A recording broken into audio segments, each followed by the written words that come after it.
하나님 아버지 감사합니다. 오늘도 좋은 하루로 우리를 깨워주시고 또 오늘 하루 함께 하시겠다고 말씀해 주시니 참으로 감사합니다. 하나님, 우리 한 사람 한 사람의 마음을 들여다보시는 하나님께 우리의 마음을 드립니다. 그리고 하나님의 말씀으로 우리의 마음이 새겨지고 가득 채워지기를 간절히 기도합니다. 하나님, 마음에 있는 것으로 우리는 말하고 또 마음에 있는 것에 따라서 행동합니다. 세상의 정욕이 아니라, 세상을 바라보는 탐욕이 아니라 하나님의 말씀에 의해서 말하고 또 그 말씀에 의해서 행동하는 그리스도인으로 승리하는 우리들 되게 하여 주시옵소서. 감사합니다. 예수님의 이름으로 기도드립니다. 아멘. 잠언 6장 20절에서부터 35절 말씀으로 주의 말씀을 증거합니다. 우리 다 함께 보시겠습니다. 능력받는 새벽기도, 응답받는 새벽기도, 성령과 함께하는 새벽기도. 할렐루야. 아멘. 삶의 지혜를 언급할 때면 항상 우리의 마음을 포함해야만 합니다. 잠언 기자는 모든 지킬 만한 것 중에 더욱 마음을 지키라고 단언했습니다. 여기서 마음은 단순히 감정을 의미하지 않습니다. 지금은 마음과 이성을 나누는 경향이 있습니다. 이성은 생각과 뜻을 주관하고 마음은 감정의 부분이라고 요즘 현대 사람들은 여깁니다. 하지만 고대 사람들은, 그리고 성경은 마음이 감정뿐만 아니라 우리의 생각과 뜻, 이성도 주장한다고 생각했습니다. 심지어 생명의 근원이 마음이라고 잠언 기자는 기록했습니다. 굳이 우리가 마음이 주관하는 부분을 세세하게 나누지 않더라도 우리 모두는 마음이 우리에게 얼마나 중요한지 누구보다도 잘 알고 있습니다. 마음 먹기에 따라서 인생이 변하고 마음 먹기에 따라서 삶이 달라질 수 있으며 마음 먹기에 따라서 오늘 하루를 천국 시민으로, 마음 먹기에 따라서 오늘 하루를 지옥과 같은 날로 보낼 수도 있습니다. 외적인 환경보다 우리 개개인의, 우리의 마음 상태가 훨씬 더 중요함을 모르는 사람은 아무도 없을 것 같습니다. 마음의 중요함을 아는 것이 지혜인데 동시에 마음이 우리 눈에 보이지 않음을 깨닫고 기억하는 것 또한 지혜입니다. 내 마음인데도 내 눈에 절대로 정확하게, 명확하게 보이지가 않습니다. 내 마음인데도 이게 언제 변할지 나도 잘 모릅니다. 마음은 참 변덕스럽습니다. 언제든지 마음이 변할 수 있는 것을 잊지 않는 것 또한 지혜입니다. 마음에 있어서 가장 중요한 점은 내 마음에 무엇이 있느냐에 따라서 내 말과 행동이 변한다는 사실입니다. 내 마음에 어떠한 것이 차 있으면 그것으로 말미암아 내 언행은 반드시 영향을 받습니다. 인과관계로 보자면 마음에 무엇이 차 있는 것이 원인이고 내 말과 행동은 그에 따른 결과가 됩니다.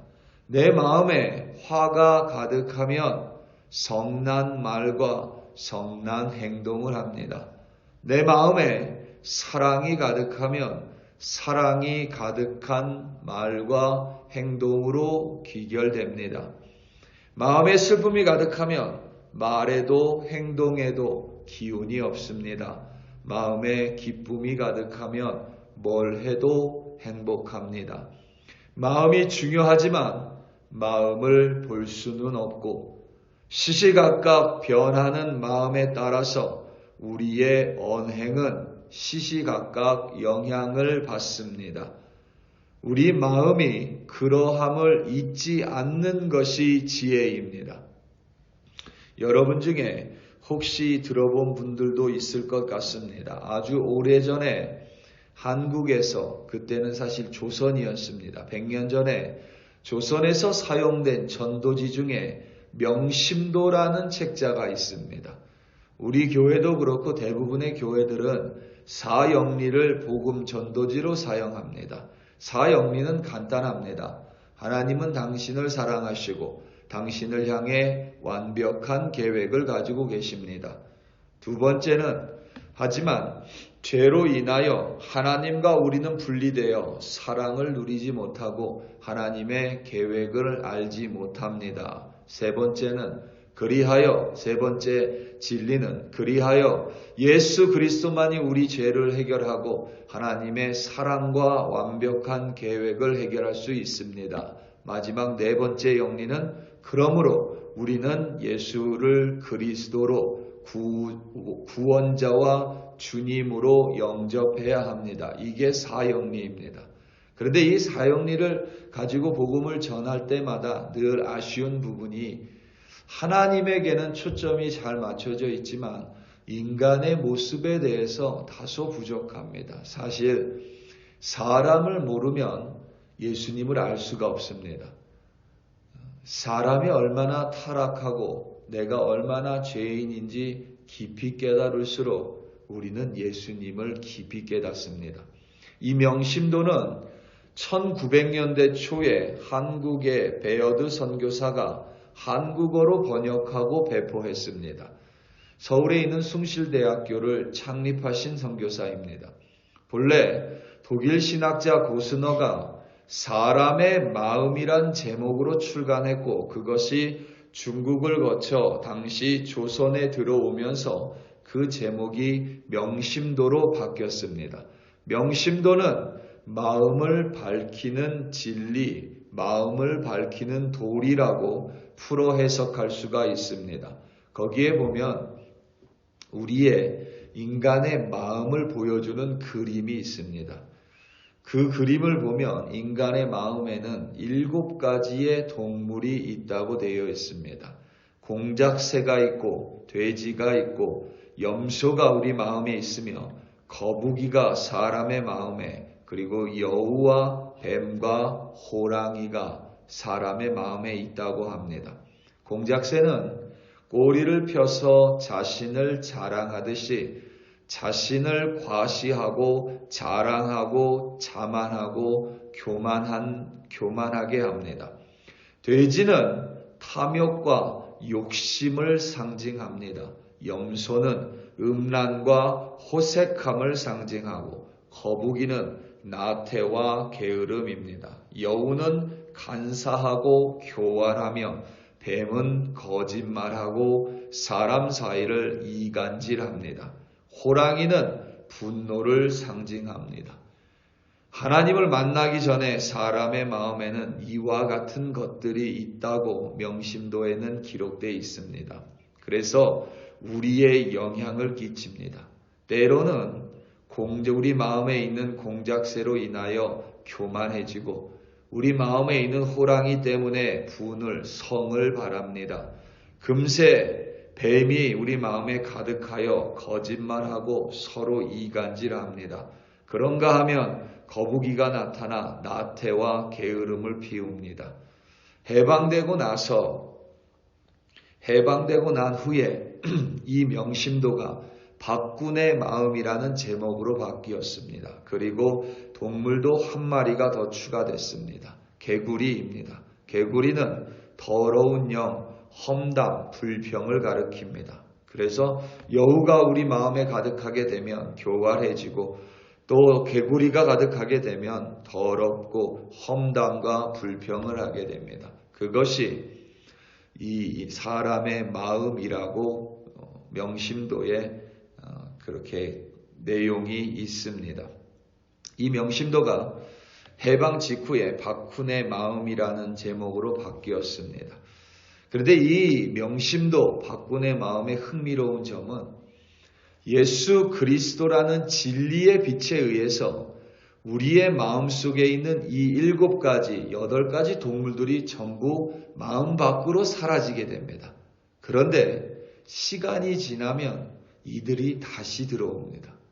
그래서 성령의 능력으로 말미암아 끊임없이 이들을 몰아내고 마지막에 승리를 하는 사람만이 천국에 입성할 수 있다라고 가르칩니다.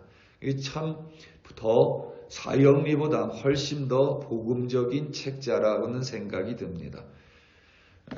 우리 마음 안에 이러한 동물들이 가득합니다. 예수를 믿어서 사라지지만 언제든지 다시 이 동물들은 우리 마음에 들어올 수가 있습니다.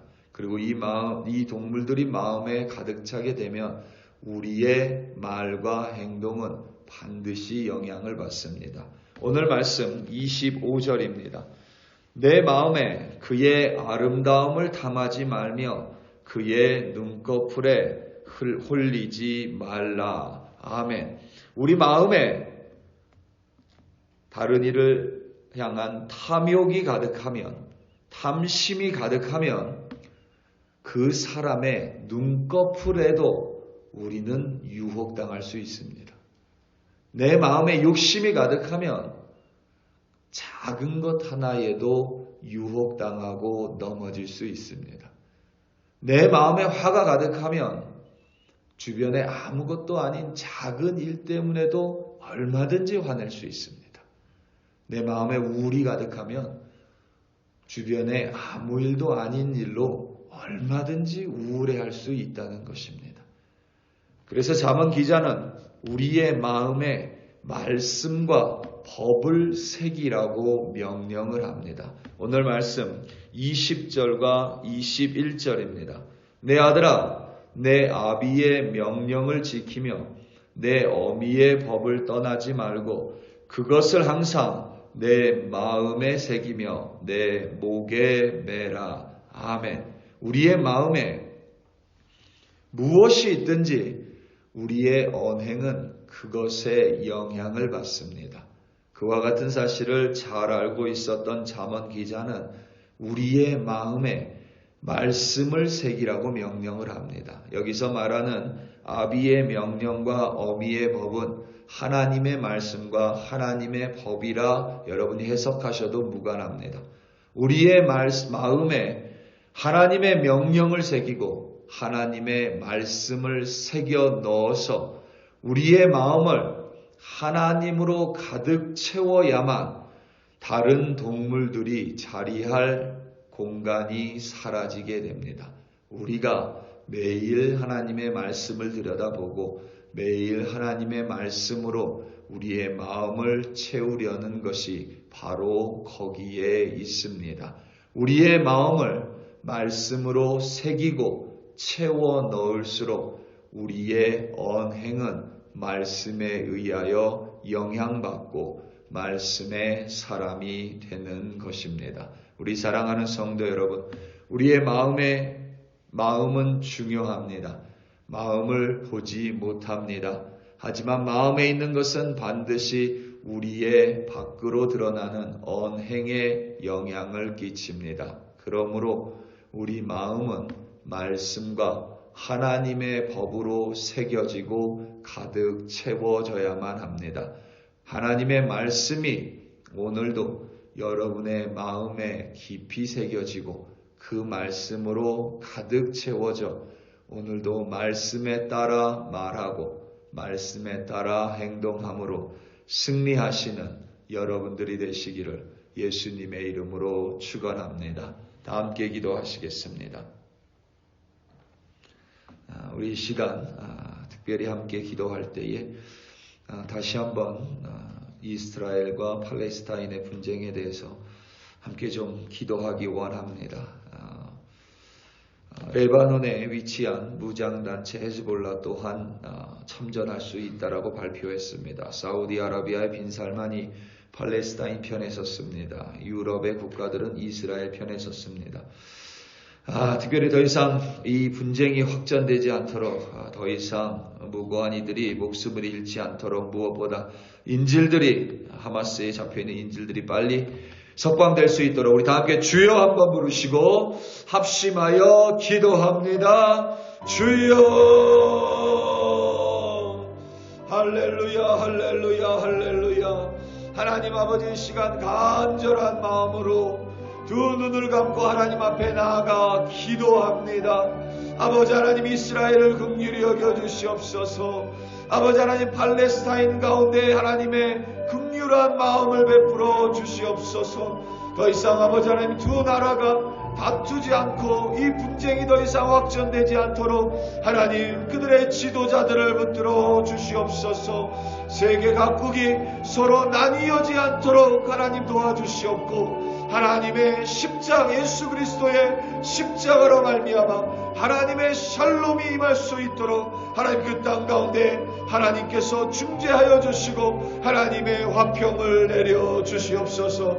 무엇보다 하나님, 무장단체인 하마스에 잡혀있는 무고한 인질들의 생명을 지켜주시옵고, 하루속히 가족들에게 돌아갈 수 있도록, 인질이 석방될 수 있도록 하나님이여 역사하여 주시옵소서.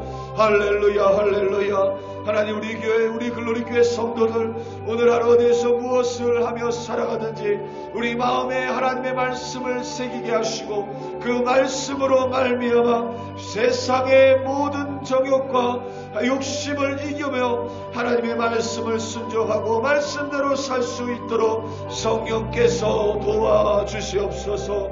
그래야 아버지 하나님, 세상 가운데서 하나님의 빛을 발하는 그리스도의 군사를로 오늘도 인도하여 주시옵소서. 할렐루야, 할렐루야. 감사합니다.